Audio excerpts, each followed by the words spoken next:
ముఖ్యంగా print media, electronic media వారికి, Telugu Desam party అధిష్టానానికి, కార్యకర్తలకు అందరూ, తెలుగుదేశం పార్టీ కార్యకర్తలకి, నాయకులకు అందరూ కూడా నమస్కారాలు తెలియజేసుకుంటా ఉన్నాను. నేను 1982 నుంచి ఈ పార్టీలో పనిచేస్తూ వచ్చా. ఈనాటికి నాకు 75 సంవత్సరాలు. ఈనాటికి చురుగ్గా పార్టీ కోసం పనిచేస్తూ వచ్చా. తెలుగుదేశం పార్టీ కొరకు, ఈనాటి ఎమ్మెల్యే కావ్య కృష్ణారెడ్డి కొరకు కష్టపడి పనిచేశా. నేను నా జీవితంలో రాజకీయంగా ఎవరిని చేతులు దాచి ₹1 డబ్బులు నేను అడిగాను. ఇది భగవంతుడు సాక్షిగా చెప్తుండా, మా ఇంటి మీద ఉండే మహాలక్ష్మి సాక్షిగా నేనుగా ₹1 అడిగి ఎరగను నా జీవితంలో. ఇదే కావ్య కృష్ణారెడ్డి గారు ఈ మధ్య కాలంలో నేను 50 లక్షలు ఒక చేత ఆయన అడిగించినట్టు, నేను అప్పులు కట్టుకోవాలా, నాకు డబ్బులు ఇప్పిమని చెప్పి బొట్లకుంట హరిబాబు అని ఆయన చేత నేను అడిగించినట్టు పోయిన వాళ్ళందరికీ చెప్పడం జరుగుతుంది. మొన్న కొంతమంది పోతే వాళ్ళ ముందు నన్ను ఇట్లే మాట్లాడి ఈ 50 లక్షలు అడిగేదానికన్నా ముందు 7 లక్షలు నాకు అటు తీసుకున్నాడని చెప్పి చెప్పడం జరిగింది. వాళ్ళకి నాకు ఇచ్చింది 1.5 లక్ష. ఎప్పుడు ఆయన క్యాంపింగ్ ఫస్ట్ చేసి కృష్ణుడు బొమ్మ దగ్గర పోయేదానికి, ఆ ర్యాలీకి పోయేదానికి మా ఊరి నుంచి మనుషులు చేస్తారమ్మని రాజ్కుమార్ చౌదరి, ఆయన గుత్తికొండ కిషోర్ బాబు వాళ్ళు ఇద్దరు వచ్చి నా చేతికి ₹1,50,000 ఇచ్చారు. ఆ ₹1,50,000 మనుషులు తీసుకురమ్మని సుమారు ఒక 500 మందిని తోడు చేసి 30-40 బళ్ళు మోటార్ సైకిల్ కూడా ర్యాలీగా ముందు ఉండాలని చెప్పి నా చేతికి డబ్బులు ఇచ్చి వాళ్ళకి డబ్బులు ఇచ్చేస్తారమ్మను. ఆ రోజు ₹1,12,000 ఖర్చు అయింది. 500 మందికి పైన నేను ₹200 లెక్కన వాళ్ళకి ఇచ్చి తీసుకొని వచ్చి, బండికి ₹100 లెక్కన ఆయనకిచ్చి, ఆటోలు ఇచ్చి తీసుకొచ్చి ఆ కార్యక్రమాన్ని సక్సెస్ చేశా. అది ₹1,50,000 తప్పక ఈ కావ్య కృష్ణారెడ్డి ఎమ్మెల్యే గారు, నేను ఆయన ఎప్పుడైనా ₹1 అడుగున్నా, నేను ఎవరి చేతన్నా అడిగించిన, ఆ అడిగించిన ఆయనైనా, ఈ చెప్పే ఆయనైనా, ఆయనకి రాఘవేంద్ర స్వామి అంటే అమితం ఇష్టం. గురువు రాఘవేంద్ర స్వామి అంటే నాకు మాలక్షమ్మ, మా ఇంటి పక్కన ఉన్న మాలక్షమ్మన్న, ఏడుకొండలవాడు వెంకటేశ్వర స్వామి అన్న నాకు అమితమైనటువంటి భక్తి. నేను ఎక్కడైనా ప్రమాణం చేస్తా వాళ్ళిద్దరి దగ్గర. నువ్వు కానీ నిన్ను వచ్చి నేను అడిగినట్టుగా చెప్తే ఆయనైనా సరే ప్రమాణం చేయాలని చెప్పి సందర్భంగా ఎమ్మెల్యే గారిని నేను కోరుకుంటా ఉన్నా. ఎందుకంటే నా జీవితమే నేను ఒకరిని ఆశించి రాజకీయాలు చేయలే. నిన్ను నేను అడగల.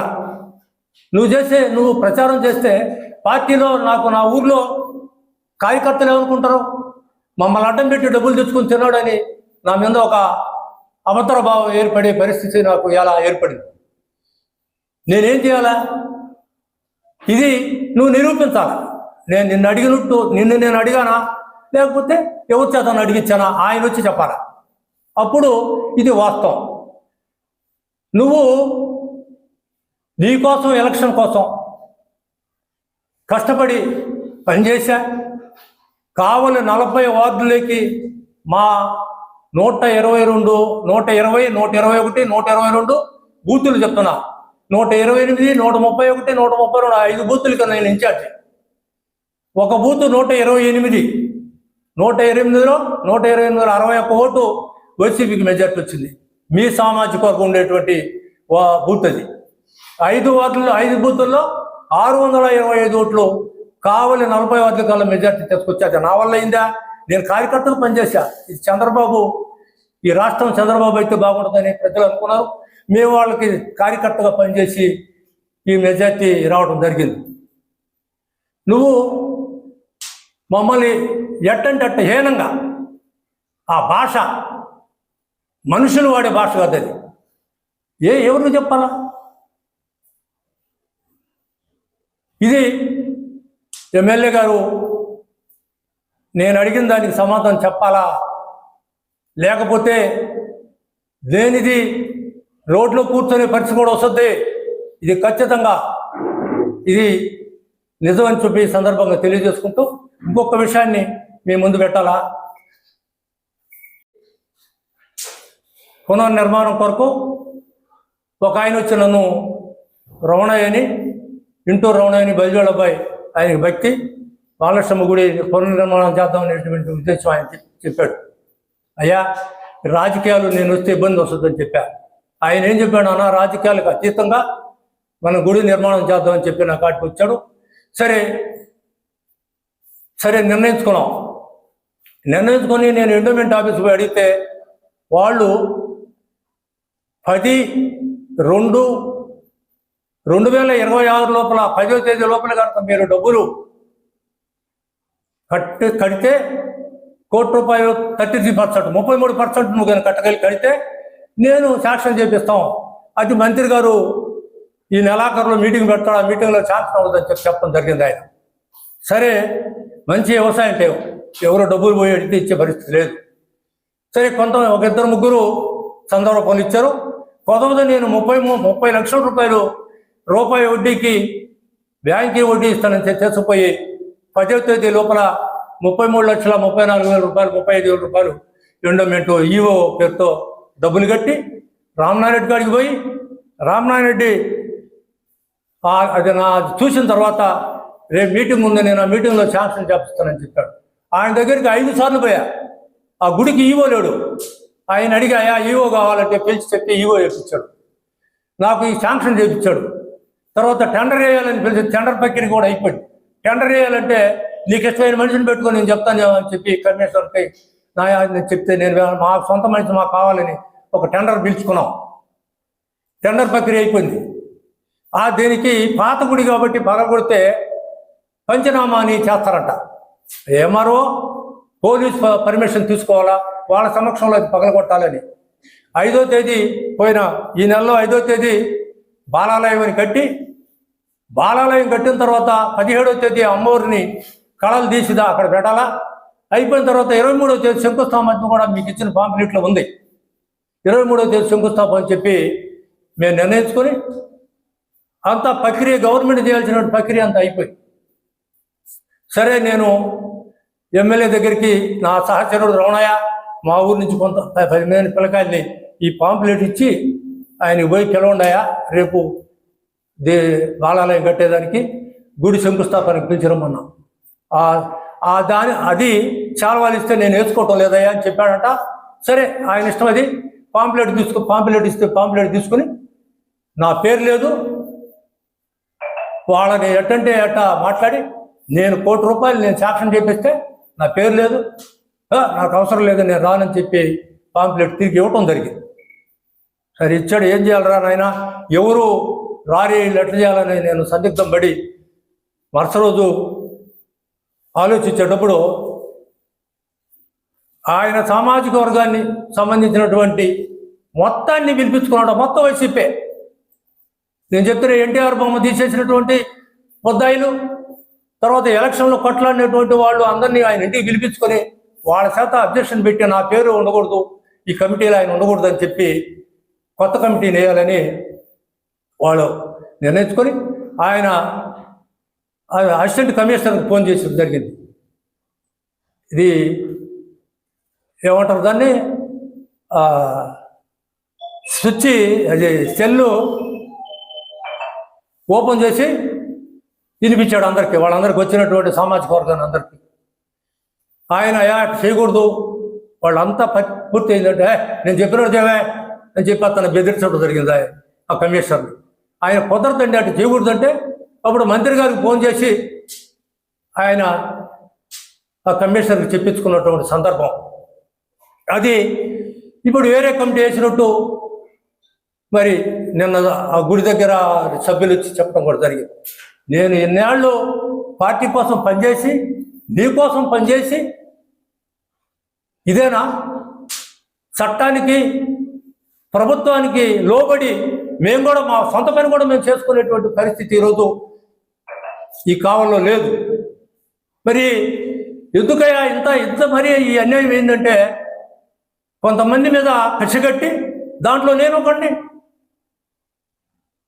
మానసికంగా ఆయన దగ్గర ఒక ఏదో మచ్చరేఖ ఉందంట. ఆయనే చెప్తున్నాడు, మనకు తెలియదు ఇది. ఆయన నా చేతిలో మచ్చరేఖ ఉంది, నాకు ఎదురొచ్చినోడు ఒకడు కళ్ళు పోయినాయి, ఒకడు చచ్చిపోయాడు, ఇంకొకడు హార్ట్ అటాక్ వాడు సర్జరీ చేయించుకున్నాడు అని చెప్పి ఆయన చెప్పడం జరిగింది. చెప్తా ఉంటాడు ఆయన. ఇప్పుడు మచ్చరేఖ నేను రావాలా, మానసికంగా నన్ను చంపాలని ఈ డబ్బులు ప్రస్తావన తీసుకొచ్చి జనాలే చెప్తే ఆయన డబ్బులు గల మారాదు ఎమ్మెల్యే ఆయన చెప్తే ఎవరైనా వింటారు.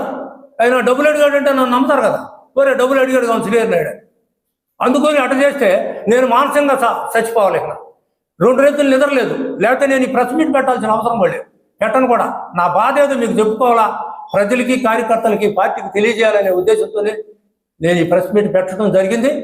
అయితే ఈయన 3 అంశాలు ఉన్నాయి ఈ దగ్గర. 1 మచ్చరేఖ, 2 మానసికంగా, 3 లేకపోతే ఏం చేస్తాడో తెలియదు. నాకు ప్రాణహాని ఉందని నాకు భయం పడుతుంది. 3వది ఆయన ప్రాణహాని ఉంది ఆయన చేతుల్లో నాకు. కాబట్టి ఇటు ప్రభుత్వం కావచ్చు, ఎవరైనా నాకు రక్షణ కల్పించాలా అని నేను కోరుకుంటూ మీ విలేకరుల ద్వారా నా బాధని, నా నిజాయితీని తెలియజేసుకోవాలని పెట్టేనే తప్పక నేను ఏ ఉద్దేశం కాదు. ముఖ్యంగా కార్యకర్తలు ఆయన డబ్బులు తీసుకున్నాడేమో, మమ్మల్ని అడ్డం పెట్టుకున్నాను అని అంటారని నేను నిజాయితీగా వెతికినటువంటి వ్యక్తిని. ఇప్పటికీ కూడా 77 సంవత్సరాలు నాకు. ఈ రోజుకి తెలుగుదేశం పార్టీకి పనిచేస్తూ వస్తా. కాబట్టి మీరందరూ దయ ఉంచి, విలేకరులు కావచ్చు, నాయకులు కావచ్చు, కార్యకర్తలు కావచ్చు, నేను ఏదన్నా తప్పు మాట్లాడుంటే నన్ను క్షమించాలని, నేను నిజంగా మాట్లాడింది నిజమైతే నన్ను ఆదరించాలని కూడా ఈ సందర్భంగా తెలియజేస్తూ, నాకు 50 లక్షలు అడిగే ముందే 7 లక్షలు ఆయనకి ఇచ్చున్నానని చెప్పాడు. ఇది 14వ వార్డు, ఇది 15వ వార్డు. ఎలక్షన్ ముందు ఆయన ప్రతి వార్డుకి 2.5 లక్షల రూపాయలు కార్యకర్తలకి ఇమ్మని చెప్పి పంపించినట్టు నాకు తెలిసింది. ఒక ఆయన రావినోతి వెంకటేశ్వర్లు, ఒక ఆయన ఎస్ హరిబాబు, వీళ్ళిద్దరు పోయి తెచ్చారు ఆయన కాడ. నాకు సంబంధించింది కాదు ఇది. అయితే నా కాడికి వచ్చి లిస్టు తయారు చేసుకున్నారు. ఈ లిస్టులో ఓసీలు ఉన్నారు, బీసీలు ఉన్నారు, ఎస్సీలు ఉన్నారు, ఎస్టీలు ఉన్నారు, అందరికీ డబ్బులు ఇచ్చాను. వాళ్ళ తరఫున వాళ్ళ ఫోన్ నెంబర్లు ఉన్నాయి, వాళ్ళ పేరు ఉంది, వాళ్ళు ఏ కులం అని కూడా దీంట్లో ఉంది. ఈ 5 లక్షలు వాళ్ళకి ఇస్తే నాకు ఇచ్చానని చెప్తాడు. ఇది ఎక్కడ న్యాయం? ఇది నీకు ఎలక్షన్ చేసినందుక, లేదా కొట్లాడు కాబట్టి మేము కేసుల్లో ఇరుక్కున్నందుక? ఈ పాపం నాకెందుకు? నువ్వెవరికి ఇచ్చావు వాళ్ళని అడుగు. ఇయే ఒరిజినల్ ఆ రాజ్ కుమార్ చౌదరికి పంపించుండాయి, వాళ్ళ ద్వారా ఇదే లిస్టులు పంపించా. కాబట్టి మీరు మాట్లాడేటప్పుడు ఒక ఎమ్మెల్యేగా మీకు స్వేచ్ఛ ఉంది. ఎట్లా దుర్మార్గంగా మాట్లాడకూడదు, అన్యాయంగా మాట్లాడకూడదు, న్యాయమైన పద్ధతిలో ఏదైనా చేయాలి తప్పక ఈ రకంగా మనిషి మీద అబండాలేసి ఇట్లా చేసేటువంటి పాప పనులు చేయకూడదని ఈ సందర్భంగా నీకు తెలియజేస్తూ, నేను మళ్ళీ ఒకసారి చెప్తున్నా, నేను మహాలక్ష్మ గుడిలో అయినా వెంకటేశ్వర స్వామి ముందైనా నేను ప్రమాణం చేస్తాను. నిన్ను అడుగున్నా, నన్ను అడిగాడే నువ్వు ప్రమాణం చేయి. లేదు నువ్వు ఎవరితోనైనా నేను అడిగిచ్చుంటే ఆయనైనా నాకు ప్రమాణం చేయాలి. నేనుగా మిమ్మల్ని ₹1 డబ్బులు నాకు ఇవ్వలేదు, నేను అడగలేదు. ఇది మీరందరూ కూడా గ్రహించాలని ఈ సందర్భంగా తెలియజేసుకుంటూ సెలవు తీసుకుంటాం.